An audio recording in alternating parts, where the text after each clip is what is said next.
اساوری اپنے کمرے میں کھڑی کھڑکی کے پاس رکھی راکنگ چیئر پر بیٹھی تھی۔ باہر کھلے حد نگاہ آسمان کی جانب دیکھتی کسی غیر مرئی نکتے کو گھور رہی تھی جب ہلکی سی دستک دیکھ کر حشمت راؤ اندر داخل ہوا۔ اساوری نے پیچھے مڑ کر ایک نگاہ ان کی طرف دیکھا اور پھر ناراضگی سے نگاہ واپس پھیر لی۔ حشمت راؤ اس کے قریب آئے تھے۔ ناراض ہے میری بچی؟ تمہید باندھی گئی۔ بچی نے ان کی جانب دیکھنا ضروری نہیں سمجھا۔ تمہیں پتہ ہے بچپن میں جب بچہ آگ کی جانب لپکتا ہے کہ وہ اسے روشن، چمکدار اور خوبصورت لگتی ہے، مگر آگ کی حقیقت یہ ہے کہ وہ بس جلا دیتی ہے۔ ماں باپ بچے کو آگ کو چھونے نہیں دیتے کہ وہ اپنے ہاتھ اور دامن نہ جلا بیٹھیں، مگر بچہ اس وقت سمجھتا نہیں، روتا ہے، ناراض ہوتا ہے، پاؤں پٹکتا ہے، یہ جانے بغیر کہ اس کے بڑے صرف اور صرف اسے آگ کی تکلیف دہ لپٹوں سے بچانا چاہتے ہیں۔ اور اس وقت تمہاری بھی بالکل وہی صورتحال ہے میری بچی۔ حشمت راؤ اس کے قریب صوفے پر بیٹھے تھے۔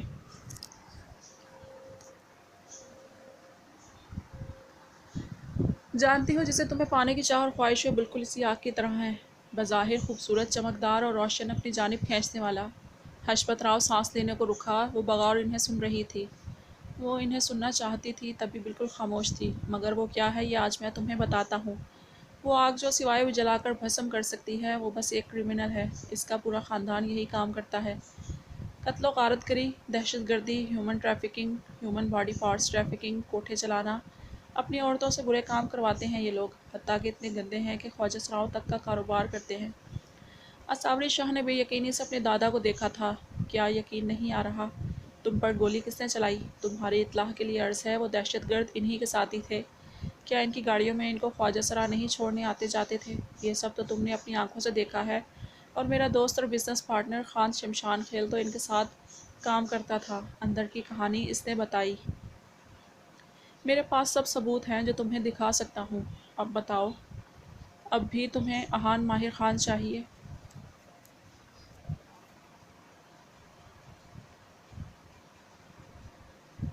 حشمت راؤ نے اس کی جانب دیکھا جو پھٹی پھٹی نگاہوں سے ان کی جانب دیکھ گئی۔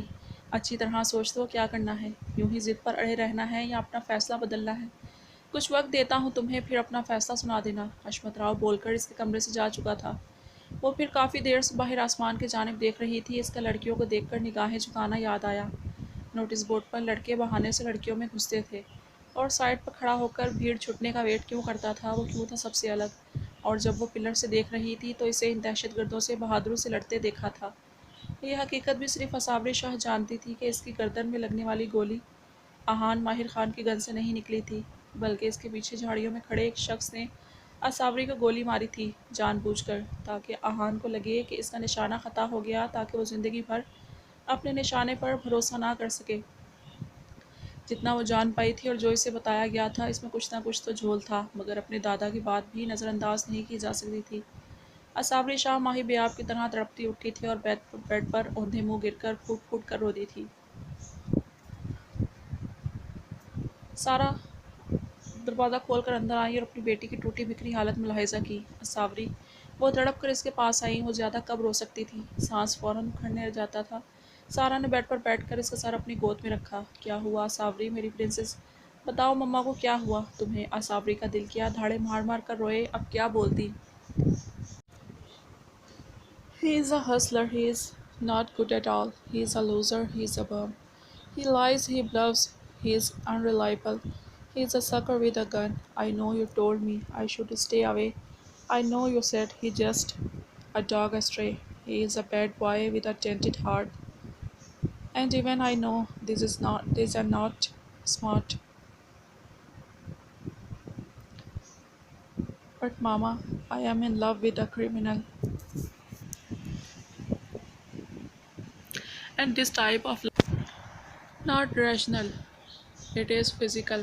Mama, please don't cry. I will be all right. All reason aside, I just cannot deny. Love the guy. اساوری کیا ہوا ہے؟ سارا کا دل بیٹھنے لگا۔ مما مجھے ابروڈ جانا ہے۔ آپ داجی کو بول دیں کہ میں راضی ہوں، مجھے یہاں سے بہت دور جانا ہے۔ اساوری شاہ کو اپنی آواز کھائیوں سے آتی سنائی دی۔ وہ ظالم ستمگر شخص جو خون کی صورت لاوا بن کر رگ رگ کو جھلسا رہا تھا، اس کی یادوں سے دامن بچانے کے لیے شاید یہی ایک طریقہ کارگر ثابت ہو۔ وہ پھر چلی گئی، دور، بہت ہی دور، ایک شخص کی دردناک یادوں سے اپنا دامن چھڑانے کی کوشش میں۔ 7 سمندر پار کر لیے، مگر وہ تو سائے کی طرح اس کی سانسوں میں بسا، اس کے ساتھ ساتھ رہا۔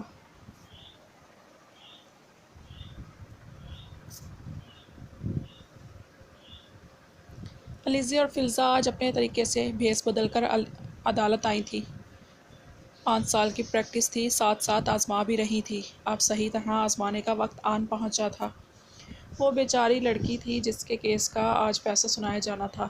گینگ ریپ کا شکار وہ لڑکی اپنے خاندان کی آنکھوں میں آنکھیں ڈال کر زمانے سے لڑ کر انصاف لینے عدالت پہنچی تھی۔ عدالت لگی، اس کی ڈی این اے رپورٹس، تمام میڈیکل رپورٹس اور وہ ویڈیوز، کالز، میسیجز جو اس کو ہراساں کرنے کو اس کے پاس ثبوت تھے، وہ اس کے وکیل نے پچھلی سنوائی میں جج صاحب کے حوالے کر دیے تھے۔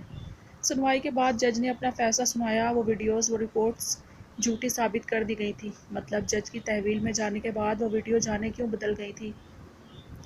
مضحکہ خیز ملزمات کو باعزت بری کر دیا گیا۔ لڑکی کی آنکھوں میں جو بے بسی اور آنسو تھے، انہیں دیکھ 4 آنکھوں نے اس کا چہرہ اپنے دل میں اتارا تھا۔ پھر یوں ہوا کہ سچ ہار گیا، اور یہ شکست سچ سے برداشت نہیں ہوئی تھی۔ تبھی بھری عدالت کے باہر اس نے خود پر پٹرول چھڑک کر آگ لگا لی تھی۔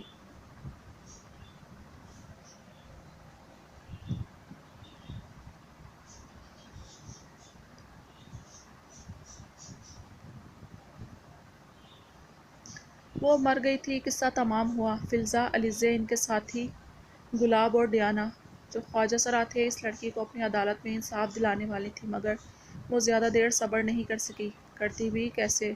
جب انصاف دینے والا جج ہی بکاؤ نکل آئے تو صبر آئے بھی تو کیسے؟ مگر اس کے مجرموں کو سزا تو ملنی ہی تھی، ہر قیمت پر ملنی تھی، اور وقت جلد ہی طے کر لیا گیا تھا۔ انسانی کھال میں چھپے شیاطین کی ٹولی ایک کمزور ناچار وجود کو بھری عدالت میں روند کر اب اس عمارت میں اپنا جیت کا جشن منا رہے تھے۔ وہ چاروں شیطان، ان کا وکیل اور وہ جج، بڑی شان سے پارٹی کے مزے لوٹ رہے تھے۔ عمارت کی سیکیورٹی بہت اعلیٰ پائے کی تھی، مگر ان کی بدقسمتی کہ ان کا فیصلہ دوسری عدالت میں جا چکا تھا۔ نہ ثبوت، نہ گواہ، نہ کوئی تاریخ، بس انصاف۔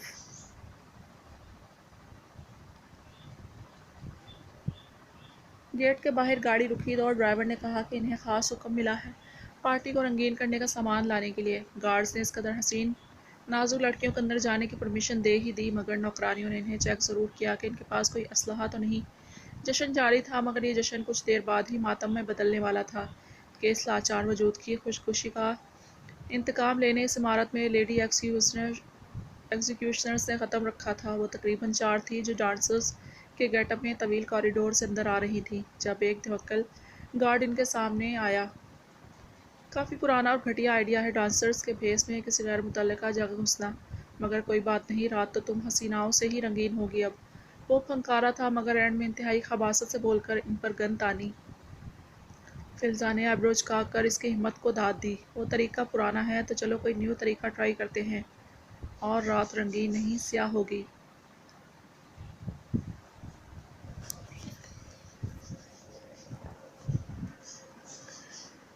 فلزہ کا سرد لہجہ کوریڈور میں گونجا تھا۔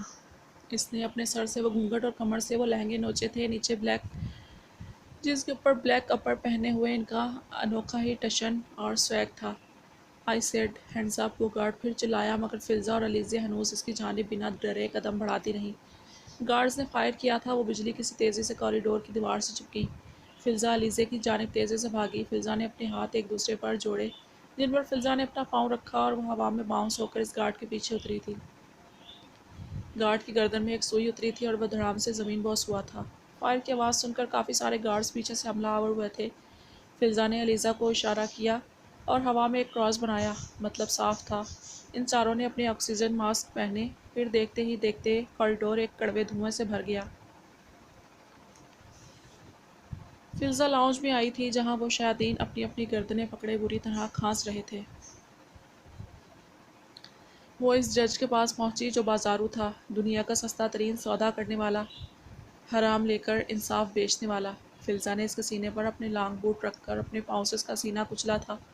کون ہو تم لوگ؟ وہ گھٹی گھٹی سانسوں کے ساتھ چلایا۔ لیڈی ایگزیکیوشنرز، وہ ہلکے سے بڑبڑائیں، مگر سامنے والے نے بے اختیار اپنے دل کو تھاما تھا۔ اس زہریلے دھوئیں سے گھٹ گھٹ کر مرنے سے پہلے ہی وہ اس سبز آنکھوں والی لیڈی ایگزیکیوشنر کا نام سن کر ہی اپنی جان کی بازی ہار بیٹھا تھا۔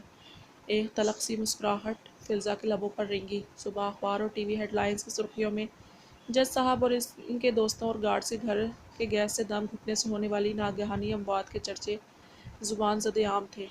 علیزہ یونہی سے تھکی ہاری گھر واپس آئی۔ وائٹ پیلس میں غیر معمولی خاموشی تھی۔ 5 سال ہو گئے تھے وائٹ پیلس میں معجزہ کے ساتھ ہوئے اس بھیانک حادثے کو۔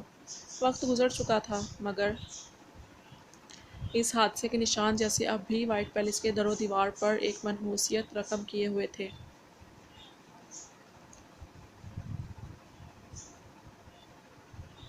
علیزہ گردن سہلاتی آ کر لاؤنج کے صوفے پر گری تھی۔ کافی ٹف ٹائم دے رہی تھی وہ۔ اپنی روٹین کو دوسری قسم کی پریکٹس کے ساتھ ایم ایس سی کیمسٹری کے فرسٹ سیمسٹر نے تھکا ڈالا تھا۔ وہ آنکھیں موندے صوفے پر نیم دراز سی تھی۔ جب آہٹ پر آنکھ کھلی وہ حسب معمول کچھ چباتا لاؤنج میں وائٹ اور ریڈ کمبینیشن کے یونیفارم میں اسکول سے واپس آیا تھا۔ ایک گہری نگاہ بلیک کلر کی شارٹ فراک اور پاجامے میں اس گلابی سے وجود پر ڈالی۔ علیزہ اپنی کمپٹیاں سہلا رہی تھی۔ کیا ہوا، تھک گئی؟ وہ پاس آ کر صوفے پر ڈھیر ہوا۔ ہاں بہت زیادہ۔ علیزہ نے خضر کی جانب دیکھا جو اپنے لمبے سر و قد کی وجہ سے کہیں سے میٹرک کا اسٹوڈنٹ نہیں لگتا تھا۔ کچھ چہرے پر ظاہر ہوتی ہلکی پھلکی بیئرڈ اور مونچھوں سے وہ بڑا بڑا لگنے لگا تھا مگر علیزہ کے لیے آج بھی وہ ننجا ہتھوڑی ہی تھا۔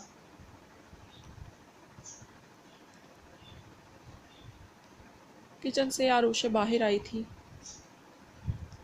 تم لوگ فریش ہو جاؤ، میں کھانا لگا دیتی ہوں، آروشہ کہہ کر کچن میں گم ہو گئی۔ ننجا ہتھوڑی؟ اپنی کسی ننجا تکنیک سے میرا پاؤں ہی دبا دو، بہت درد ہے۔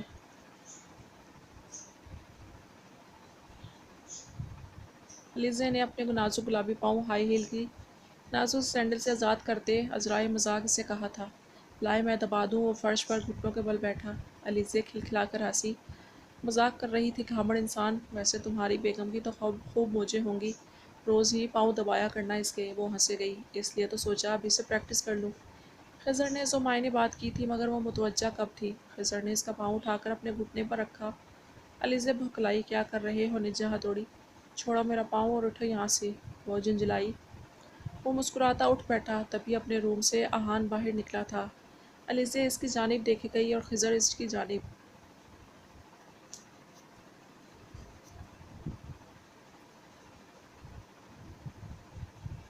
کچھ کھانے کو ملے گا، بڑی بھوک لگی ہے۔ وہ کچن تک آیا تھا اور سنجیدگی سے کہا، بالکل کھانا تیار ہے، لگا دیا ہے، آ جاؤ۔ آروشہ نے مسرور سے لہجے میں کہا، نہیں چھوٹی ممی، مجھے کچھ ضروری کام ہے، آپ پلیز میرا کھانا روم میں ہی بھجوا دیں۔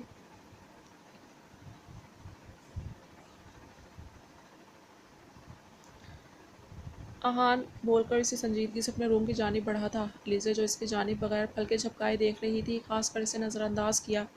خضر نے دھواں دھواں چہرہ لیے اس کی محویت نوٹ کی تھی۔ وہ میں کہہ رہا تھا کہ آج مجھے اس نومیریکل سمجھا دیں گی، بہت ڈیفیکلٹ ہے۔ ٹیچر نے سمجھایا تھا مگر مجھے فارمولا بالکل سمجھ نہیں آیا۔ خضر جبران کبیر نے اس کا جبڑا نرمی سے تھام کر اپنی جانب متوجہ کیا۔ اوکے، شام کو۔ وہ اداسی سے بول کر آنکھوں کی نمی چھپاتی اپنے کمرے میں چلی گئی۔ خضر بھی ماتھے پر بل ڈالے اپنے روم میں داخل ہوا تھا۔ کچھ ہی دیر بعد وہ فریش ہو کر باہر آئے۔ علیزہ اور خضر دونوں میں اکٹھے داخل ہوئے تھے۔ آروشہ نے آہان کے لیے ٹرے میں کھانا نکال دیا تھا۔ مما میں یہ دے کر آتی ہوں آہان کو، علیزہ نے کہا۔ آروشہ نے بے بسی سے بیٹی کی جانب دیکھا۔ وائٹ پیلس میں کون نہیں جانتا تھا کہ علیزہ کی آنکھوں میں بچپن سے پنپتے وہ منہ زور جذبے، اپنا آپ ظاہر کرتے احساسات، حتیٰ کہ سارے بڑے اور ایشان تک جانتا تھا مگر ان جذبات کی اگر کسی کو پرواہ نہیں تھی تو وہ اس بے مہر سرد مزاج ہری بلا کو ہی نہیں تھی۔ بے تاثر چہرے پر چٹانوں جیسے پتھریلے تاثرات دیکھ کر کسی کو اس کو احساس دلانے کی ہمت نہیں تھی کہ وہ پاگل کومل سی لڑکی اس کے لیے کتنی پاگل ہے۔ آہان نے خونخوار نگاہوں سے اسے ٹرے کو دیکھا۔ آنکھوں میں خون سا اترا تھا۔ اس کمرے میں جاتے ہوئے علیزہ کی پیٹھ کو بری طرح گورا۔ علیزہ ہلکی سی نوک کے بعد اس روم میں داخل ہوئی۔ وہ صوفے پر بیٹھا گود میں لیپ ٹاپ لیے جانے اپنے کام میں پوری طرح منہمک تھا۔ آہٹ پر گہری سبز بے تاثر نگاہیں اٹھا کر سامنے دیکھا اور واپس لیپ ٹاپ میں بزی ہو گیا۔ وہ صوفے میں قریب آئی، ٹیبل پر رکھ دو۔ 4 حرفی جواب تھا، آہان مجھے کچھ بات کرنی ہے آپ سے۔ علیزہ نے بھی سنجیدگی سے ہی کہا تھا، خود کا تماشا لگانے سے بہتر تھا دو ٹوک بات کر لی جائے۔ بیٹھو علیزہ اور بولو کیا بات ہے، آہان نے بے تاثر لہجے میں کہا تھا۔ وہ اس کے سامنے کاٹ پر ٹک گئی۔